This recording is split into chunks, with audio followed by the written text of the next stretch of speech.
line of work, as you know. I've run for one office 2 times.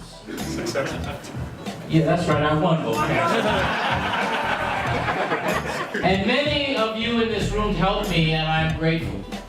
Some of you put your own lives on hold in order to help, and I'll never forget it. It still blows my mind that people set aside what they're doing to take up your cause. But you in this room understand we get the government we deserve.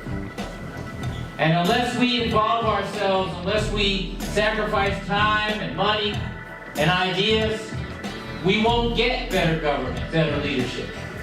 We won't get government that's thinking about not just the next election cycle, but the next generation.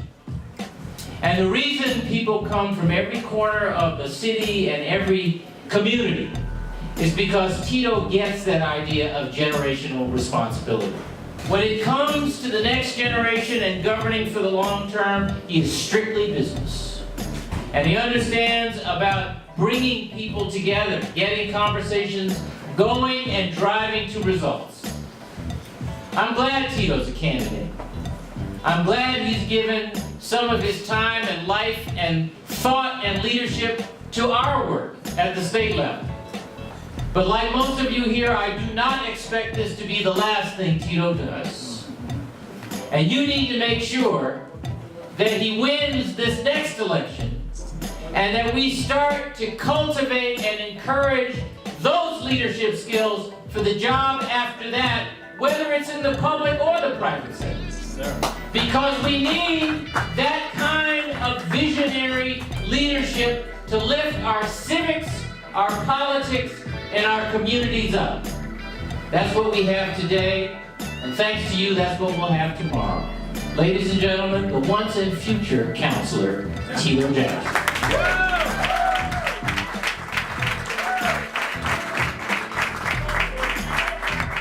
One of the things I worked on from day one when I got in office is Madison Park Vocational Technical High School. I went out to Worcester. In Worcester, they have a vocational technical high school that graduates 96% of their students. 94% of the Black and Latino students graduate. They have a 78% rate of young people going to a 2 or 4 year school. And they have a brand new building out there. And those kids look just like the students in the Boston Public Schools. So that's the first thing we started. So we went about getting a new leader at Madison Park Vocational Technical High School. So today we have Dr. Diane Ross Geary, and you got Diane Ross, you got Tito Jackson. We can make some great things happen. You know that's gonna be a good combination. But we didn't stop there. After that new leadership, Governor Patrick chimed in and said, not only do we want to have Madison Park do well, but we want to connect those students who've been left behind on a path to college. And so what he put forth, along with Mayor Menino, is a program called ROTS MAP. And it's a map and a path to success for our young people. So in a 5-year time frame, young people will come out with 3 things. They come out with a high school diploma, a professional certificate, and an associate's degree from college. And that